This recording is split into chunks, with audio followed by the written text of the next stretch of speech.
This video sponsor by SPO digital marketing. இது ஒரு work from home opportunity. இதை use பண்ணிக்கோங்க. இதில் மந்த்லி 21K கிட்ட சம்பாதிக்கலாம்.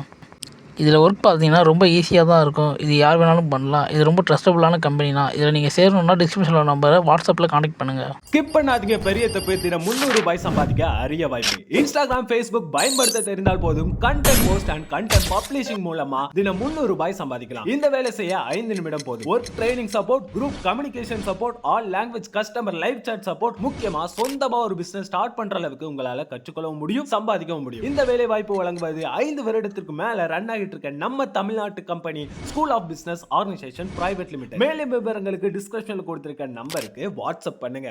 உலகக்கோப்பை போட்டியில் பங்கு பெறுவதற்கு முன்பாக தேவாலயத்திற்கு சென்ற இந்திய கிரிக்கெட் வீராங்கனையான ஜெமிமா ரோட்ரிக்ஸ் அவர்களின் தலையில் கை வைத்து தேவாலய போதகர், ஆண்டவரே, இந்த உலகக்கோப்பை போட்டியில் உம்முடைய மகள் ஒரு புதிய சாதனை படைக்க வேண்டும், அந்த சாதனை உமக்கு மகிமையாக திகழ வேண்டும் என்று ஜெபித்த ஜெபத்தால் தற்போது உலகமே திரும்பி பார்க்கும் அளவுக்கு சாதனை படைத்துள்ள ஜெமிமா ரோட்ரிக்ஸ் அவர்களின் இந்த காட்சிகள் ஜெபத்தின் வல்லமையை உலகிற்கு எடுத்துரைத்துள்ளது.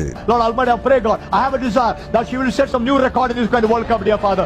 Personally, new record, Lord Almighty God, for your glory. Hallelujah. She will not play for the record. She will play for that. She will play for the nation. But in doing so, let her set up a record, Lord Almighty God. உலகக்கோப்பை போட்டிக்கு முன்பாக தேவாலயத்திற்கு சென்ற Jemimah Rodriguez அவர்களின் தலையில் கை வைத்து தேவாலய போதகர், பிதாவே, நாங்கள் அவளை ஆசீர்வதிக்கிறோம்.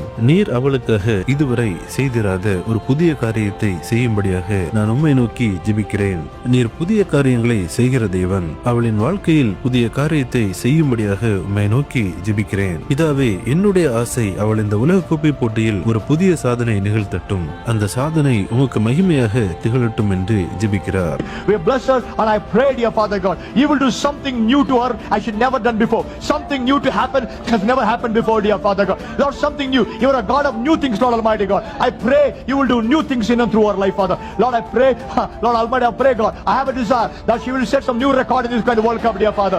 Personally, new record, Lord Almighty God, for your glory. Hallelujah. She will not play for the record. She will play for that. She will play for the nation. But in doing so, let her set up a record, Lord Almighty God. அவளை நாங்கள் ஆசீர்வதிக்கிறோம், உம்முடைய ஆசீர்வாதத்தோடு அனுப்புகிறோம். அவளை பாதுகாத்தருளும், ஆசீர்வாதமாக வைத்தருளும். எந்த காயமும் நேராதபடிக்கு அவளை காத்துக்கொள்ளும். தேவதூதர்கள் அவளுக்கு பாதுகாப்பாக இருக்கட்டும் என்று ஜெபம் செய்கிறார்.